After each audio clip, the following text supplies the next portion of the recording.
Just recorded this video for English boards and now I'm recording the second one for accounts. I am so sorry guys, इतने सारे लोगों के comment section में वो आया था कि भाई 10 दिन का gap है, please accounts और economics के ऊपर video बना दो. Economics के ऊपर I'll be posting it 3 or 4 days before the examination. But for accounts, I have a lot to say because I scored 99 in accounts, which I'm very, very, very, very, very proud of. At least I have one thing in life to be proud of. क्योंकि generally भाई accounts में मैंने बहुत मेहनत की थी, तो मैं तुम्हें दुनिया भर का ज्ञान दे सकती हूँ इसके बारे में. कुछ लोगों की बहुत टॉपिक रिलेटेड क्वेरीज आ रही थी. I am so sorry but यार मुझे काफ़ी टाइम हो गया वो पढ़े हुए. काफ़ी टाइम तो क्या मतलब 1 साल ही हुआ है. But I am not in a position to answer topic related queries. Like अगर तुम मुझसे कुछ पर्टिकुलर चैप्टर का कुछ पर्टिकुलर पूछो तो हाँ, अगर मैं पढ़ूँ तो ऑब्वियसली मुझे याद आ सकता है. बट बहुत स्पेसिफिक क्वेश्चंस आ रहे थे कि जैसे फॉर एग्जांपल रेशियोज के चैप्टर में कौन से रेशियोज करना है. भाई इतने सारे रेशियोज थे, मुझे वो ऑब्वियसली नहीं याद है. एंड मुझे नहीं पता कि 1 साल में मतलब तुम्हारे बोर्ड के पैटर्न में चेंज हुआ है नहीं हुआ, टॉपिक्स में चेंज हुआ है नहीं हुआ. So I think you are the best जज टू आंसर दिस क्वेश्चन कि which topics are important. You can ask your teachers about the same. But today I have written down some points which I'm going to talk about.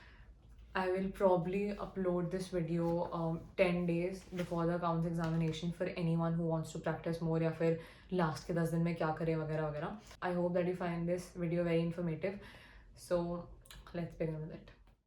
So the first thing is practice sample question papers and PYQs. It's very very very important. मैंने approximately 30 sample papers दे दिए होंगे accounts के लिए before the main board examination.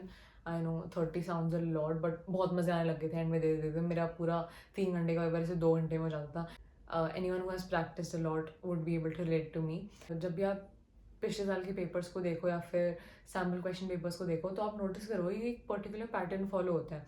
कुछ कुछ question होते हैं जो बहुत ज़्यादा रिपीट होते हैं एक पर्टिकुलर टाइप के questions.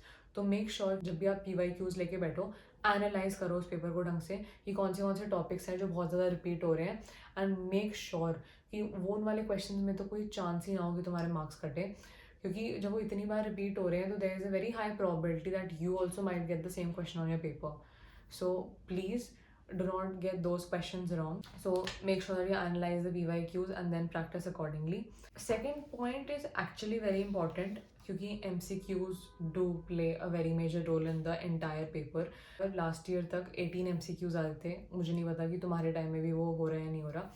But getting those 18 MCQs right is very very very important. क्योंकि 80 में से अगर 18 सिर्फ MCQs है तो it does hold a very good amount of weightage.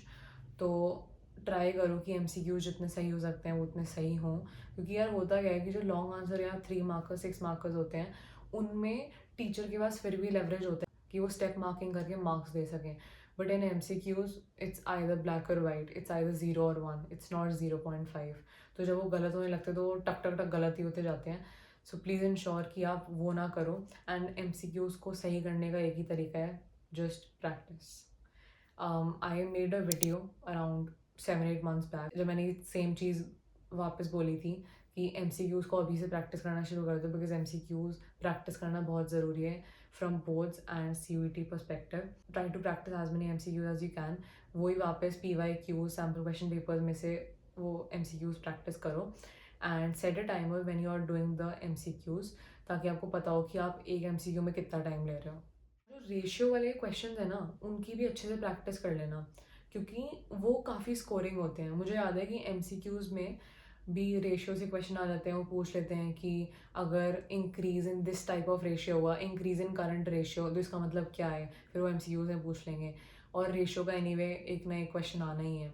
तो रेशियोज़ की अच्छे से प्रैक्टिस कर लो. एंड मुझे पता है बहुत लोग ये गलती करते हैं कि उनको लगता है बस रेशियो तो निकालना है तो सीधा निकाल के दिखा देते हैं. Please don't do that. Accounts में स्टेप मार्किंग फॉर श्योर होती है. तो वट एवर यू डू, जो भी वैल्यू निकलती है आपको दिखानी है कि वो वैल्यू कैसे निकली है. अगर करंट एसेट्स की अलग अलग कॉम्पोनेंट्स दिए हैं तो प्लीज़ उसको दिखाओ current assets is equal to this is plus plus plus करके. ऐसा कुछ ही मत करना कि हाँ बस बोला है करंट रेशियो तो current assets upon current liability और तो हमने तो सीधा सीधा रेशियो निकाल के दिखा दिया. हर एक फॉर्मूला लिखो, हर एक चीज़ निकाल के दिखाओ. It's very important. हर चीज़ की स्टेप मार्किंग है तो कोई भी चीज़ मिस आउट मत करना. And this is something very important जो मैंने खुद रियलाइज़ किया था कि learn how to be both patient and quick while attempting accounts का paper, क्योंकि it is so easy to mess up the calculations. मतलब मैंने देखा है कि कॉन्सेप्ट आधे ज़्यादा लोगों को आता होता है पर कैलकुलेशंस में गलती हो जाती है. आई नो कैलकुलेटर नहीं मिल रहा है, वेरी सैड. हमने भी किया है, तुम्हें भी करना पड़ रहा है, बट कोई बात नहीं, अब जो भी है. Please don't mess up the calculations.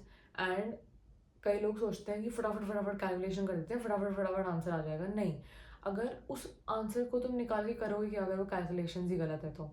और इसलिए भी स्टेप मार्किंग ज़रूरी है. अगर कैलकुलेशंस अगर गलत भी हो जाती हैं, बट अगर तुमने दिखा दिया कि हाँ मुझे तो फॉर्मूला पता था, मैंने फॉर्मूला लिख के दिखा दिया, तो उसके भी नंबर मिल जाते हैं. तो स्टेप मार्किंग तो है ही है इंपॉर्टेंट. कैलकुलेशंस ऐसे करो कि तुम्हारा दिमाग उस टाइम पे बस उस पेपर के अंदर होना चाहिए और कहीं और नहीं घूमना होना चाहिए. मैंने जो भी किया होता था वो मैं डबल चेक करती थी. और मैंने ऐसे ही प्रैक्टिस की थी फ्रॉम द वेरी बिगिनिंग. तो उसके कारण से मेरी वो जो स्पीड थी वो भी इंक्रीज़ हो गई थी कैलकुलेशंस की, तो मुझे इतना टाइम नहीं लगता था. बट प्लीज़ मेक श्योर कि आप जो कैलकुलेशंस कर रहे हो वो सही हो. और जब आप प्रैक्टिस कर लेते हो ना बहुत अच्छे से, तो आपकी कैलकुलेशन इतनी जल्दी होने लग जाती है और वो इतनी एक्यूरेसी से होने लग जाती है कि आपका एनी वे पेपर टाइम पर पूरा हो जाता है. ये मेरी टीचर ने मुझे बात बोली थी and I would like to tell you as well. I know सब लोग कंप्लेन करते हैं अकाउंट्स का पेपर लेंदी होता है. आप कभी रियलाइज़ करना कि once you practise really well for any subject, वो पेपर ऐसा हो ही नहीं सकता कि वो आपको लेंदी लगे. लेंदी वो पेपर तब लगता है आपको हमेशा जब आप एक ही क्वेश्चन में अटक जाते हो. द पेपर इज सेट इन सच अ वे कि जो बच्चा है अगर उसको कॉन्सेप्ट्स क्लियर है तो वो आराम से वो पूरा पेपर हो जाएगा. मेरे साथ भी खुद ये बहुत बार हुआ है कि फरवरी तक जब भी प्री बोर्ड चलते थे मुझे खुद लगता था I used to complain so much कि पेपर ही पूरा नहीं होता. But once I practise like 30-40 sample papers करके देख लिए, तो इतनी ज़्यादा वो स्पीड इंक्रीज जाती है कि वो 3 घंटे का पेपर 2 घंटे 2.5 आवर्स में भी होने लग जाता है. So please stop blaming people कि ये इतना लंबा पेपर क्यों है.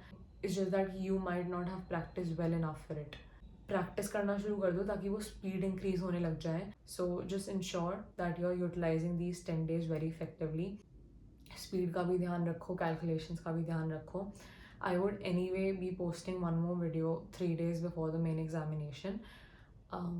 So yeah, that's it. अगर किसी के पास भी एक्स्ट्रा टाइम है, MCQ प्रैक्टिस कर लो, सैम्पल पेपर्स दे दो, that would be great. And yeah, that's it. Shoot any doubts in the comment section below and I'll see you in the next video. Bye bye.